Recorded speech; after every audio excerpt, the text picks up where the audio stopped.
do século XXI são as redes sociais e os grandes dados que emergem e que ficam por trás dessas redes distribuídas.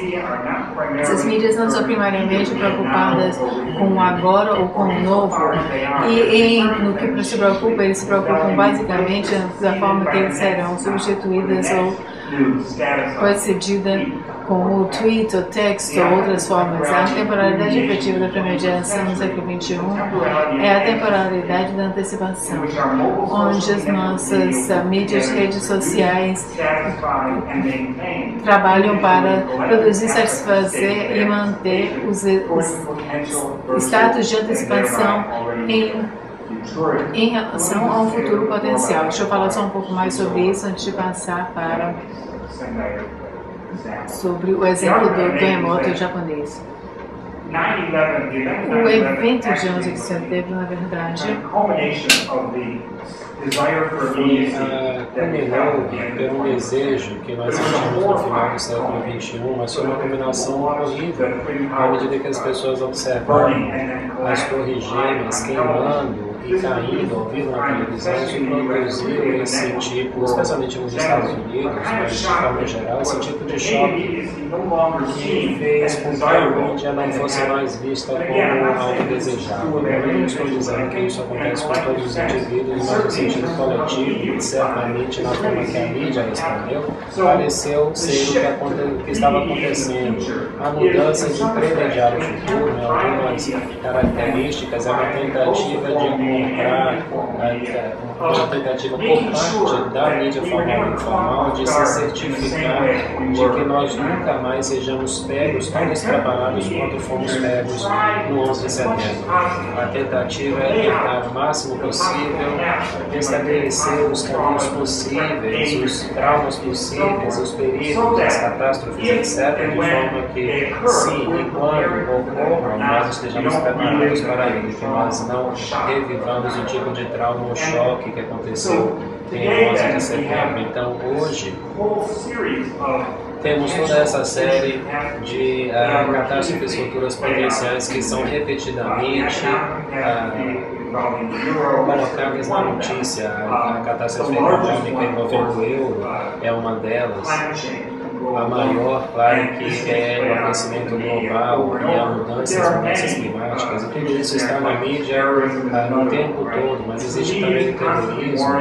Então a mídia está constantemente nos relembrando desses terrores. Existe uma série dessas ameaças que nós percebemos que a mídia está tentando nos chocar ou nos assustar de uma forma, de certa forma, protetora, porque se isso acontecer, nós já estaremos inoculados de uma certa maneira.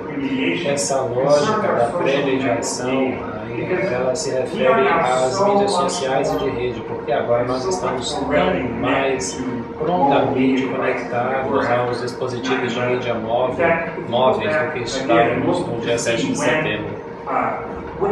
Se olharmos para trás e verificarmos os dispositivos que foram inventados depois do 11 de setembro, até mesmo o iPad não existia antes de 11 de setembro de 2001. E o iPad já parece uma tecnologia muito antiga, então todas as nossas tecnologias são baseadas em dispositivos móveis e interfaces como o Twitter, como o Flickr, como as mídias sociais que nós utilizamos, todas elas emergiram depois de 11 de setembro. E parte da minha sugestão é que eles parecem ter emergido, de certa forma, para nos fornecer um tipo de pequena tranquilidade, para que nós possamos checar o e-mail e descobrir temos e-mail, não temos e-mail, verificar que a rede está funcionando. Todas essas mídias, elas, em termos de temporalidade, elas são orientadas em direção ao futuro. E isso é construído no formato tecnológico. Quando você coloca um post no Facebook, O próprio Facebook já oferece a caixa de comentário, ele oferece o botão de curtir ou não curtir. Então, o Facebook, ele não é mais apenas a postagem de uma certa atualização, mas a razão pela qual você posta é porque alguém vai curtir, ou alguém vai compartilhar, ou alguém vai comentar. A mesma coisa acontece com o Twitter. Você quer verificar se você vai ser retweetado ou se você vai receber um comentário. Então, o objetivo é manter a conversação, a mediação continuando em movimento. E eu quero falar sobre isso, o funcionamento não em termos do conteúdo, mas em termos do que ele cria e afeta relacionamentos. Uma das coisas que eu chamo afeto da vida, o efeito da mídia na vida, independentemente do tipo de mídia, nós temos relacionamento com eles, como que pode ser um relacionamento com o animal de estimação, com um amigo, com um amante. Todos vocês provavelmente que têm um relacionamento já tiveram a experiência de ser a pessoa que está sempre online, que o seu parceiro fica um pouco ciumento e pergunta por que você está sempre no computador, ou você pode ser a pessoa que fala isso com o seu parceiro. Então nós desenvolvemos esses tipos de relacionamentos e nós estamos, eu estou tentando dar um certo sentido a por que isso acontece com as redes. A próxima sessão é chamada de Media Shock Japão. Mas deixa eu falar uma outra coisa. Um outro conceito que eu desenvolvi é o de medialidade. E o que eu tentei desenvolver nesse conceito é uma coisa diferente da teoria alemã.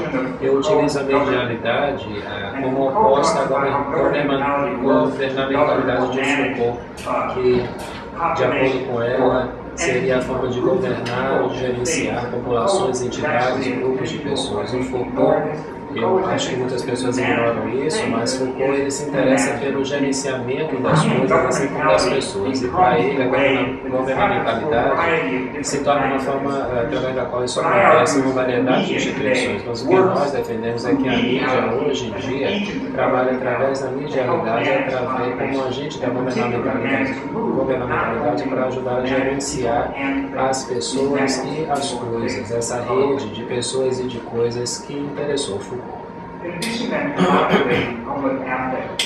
Além de modular o afeto ou o humor do público, a mídia também tenta modular a comunidade, marcando a funcionalidade periódica, funcional, econômica e política das instituições. Eles cobrem o mercado de ações, as notícias de esportes. Eu ofereço um conceito de media shock como uma tentativa de justificar de que forma a mídia funciona, trabalha durante um evento periódico, desastre ou crise. Os eventos que acontecem de acordo com a sua própria periodicidade e não são com um horário marcado. Na intermediação, eu declaro que a função da mídia é de agente de governamentalidade, como eu acabei de dizer. É importante compreender de que forma isso funciona, não apenas na forma que fazemos negócios, mas o que é mais importante em momentos de desastre ou de crise. Ou talvez, de forma diferente, precisamos levar em conta como a nossa mídia de massa tem a governar esses eventos, mostrando os eventos periódicos como estratégia de remediação e remediação. O Media Shock formata ou permite que o indivíduo particular ou comunidades e formações mantenham-se ligadas à mídia social, televisão e internet, intensificando o efeito de ligação com seus dispositivos e através da remediação e premediação do choque e do desastre de forma simultânea, tornam-as ansiosas e ao mesmo tempo as acalmam. Continuam antecipando o futuro de forma que eles continuam a retornar para os seus dispositivos para ver quais são as novas notícias. Frequentemente, os dispositivos são feitos como instrumentos ou ferramentas dos instrumentos para conectar as pessoas. O que eu digo não é para apagar esses dispositivos, isso seria o que Latour chama de intermediário. Intermediário. mas eles agem como mediadores ativos. Eu quero focar não na conexão das pessoas com as pessoas para apagar o agente intermediário dos dispositivos técnicos. O que eu quero focar é em como se produz essa conexão heterogênea entre os humanos e os seres não humanos, ou seja, os dispositivos. Se você pensar em termos de um ambiente mais global da tecnologia, podemos começar a compreender de que forma os eventos geotécnicos, como o 11 de setembro, tsunami, os terremotos, podem ter um impacto físico na realidade do nosso sistema midiático, não apenas